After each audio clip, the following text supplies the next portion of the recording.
Bismillahirrahmanirrahim.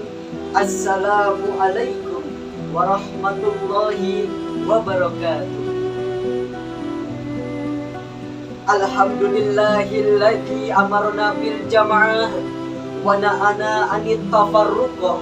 Wassalatu wassalamu ala khairil ibad sayyidina wa maulana Muhammad wa ala alihi wa sahbihi ajmain, amma ba'du.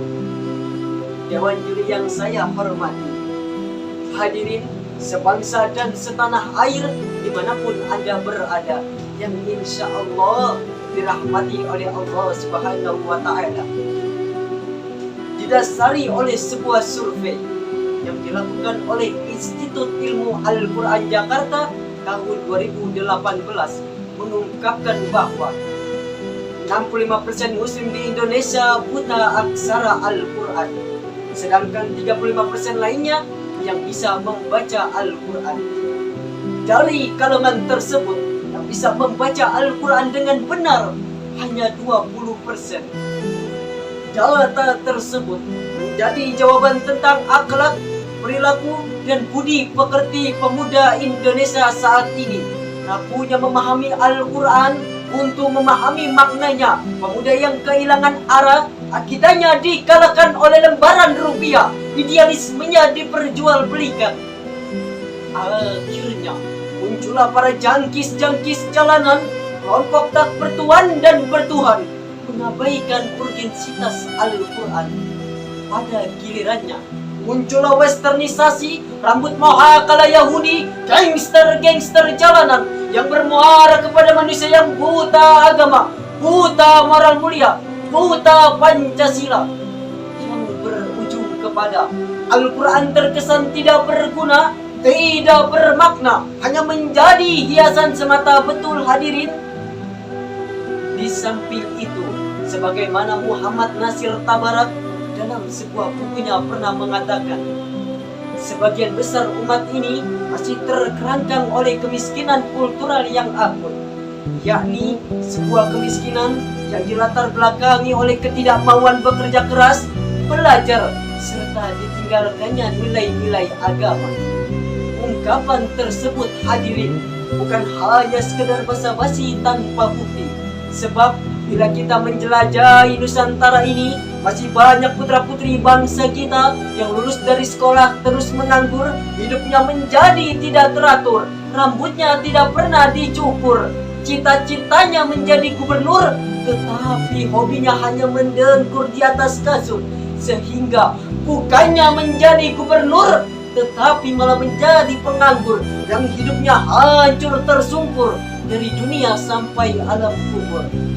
Maka oleh karena itu, dalam kesempatan kali ini saya akan membawakan sebuah judul ceramah dengan tema Hikmah Nuzulul Quran dalam membangun surga di bulan Ramadan, dengan rujukan Al-Quran Surah Al-Isra ayat 9. A'udzubillahi minasyaitonirrajim. Bismillahirrahmanirrahim. Inna hadzal Qur'ana yahdi lillati hiya aqwam wa yubashshirul mu'minina alladzina ya'maluna sholihati anna lahum ajran kabira. Shadaqallahul adzim. Sesungguhnya Al-Quran ini memberikan petunjuk kepada jalan yang lebih lurus dan memberi kabar gembira kepada orang-orang mukmin bahwa bagi mereka ada pahala yang besar. Hadirin, secara spesifikasi, kalimat kuda di dalam ayat tersebut merupakan cara yang konstan dan kokoh, yang tidak terpengaruh oleh ruang dan waktu. Jelas firman Allah dan ucapan pencipta, tidak ada yang mampu berubahnya. Pengetahuan dan hakikat ilahi yang termanifestasikan dalam bentuk yang paling sempurna, karena tujuannya ingin menunjuki umat kepada jalan yang lebih lurus.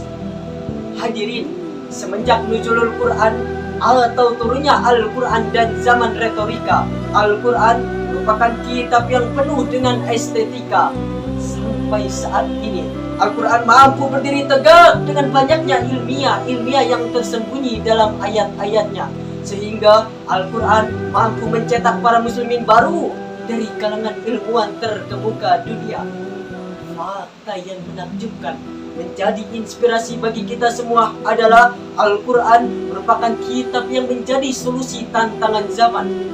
Adalah Dr. Maurice Bucaille yang menemukan Islamnya karena jasadnya Firaun, Dmitri Polikov yang tercengang karena matahari dari barat, Dr. Fidelma yang masuk menjadi Islam karena fakta tentang gerakan sujud. Yang paling membanggakan lagi bagi kita semua adalah tidak sedikit mu'alaf di Indonesia yang masuk menjadi Islam karena fakta tentang gerakan sujud. Bukalah mata wahai pemuda Indonesia, sudah sampai masanya kita untuk menyingsingkan lengan baju untuk mengkaji, memahami dan memaknai nuzulul Quran. Kalau bukan kita, siapa lagi? Kalau bukan sekarang, kapan lagi? Karena itu Al-Quran di dadaku.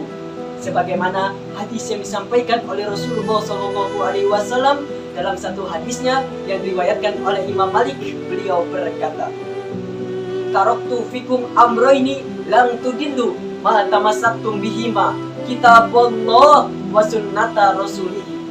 Aku tinggalkan dua perkara kepada kalian yang kalian tidak akan tersesat selama kalian berpegang teguh kepada keduanya, yaitu kitab Allah dan sunnah nabinya.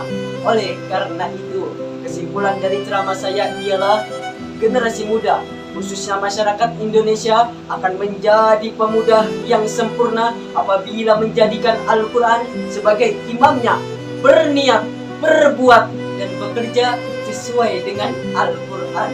Serta bacalah Al-Quran, insya Allah hidup akan bahagia, dan pahamilah Al-Quran, insya Allah hidup akan terarah. Dengan amalan-amalan inilah yang insya Allah dapat mengantarkan kita kepada surga Allah serta membangun surga kelak di akhirat nanti.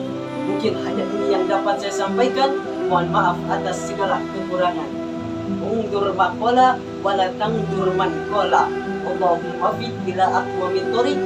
Wassalamualaikum warahmatullahi wabarakatuh.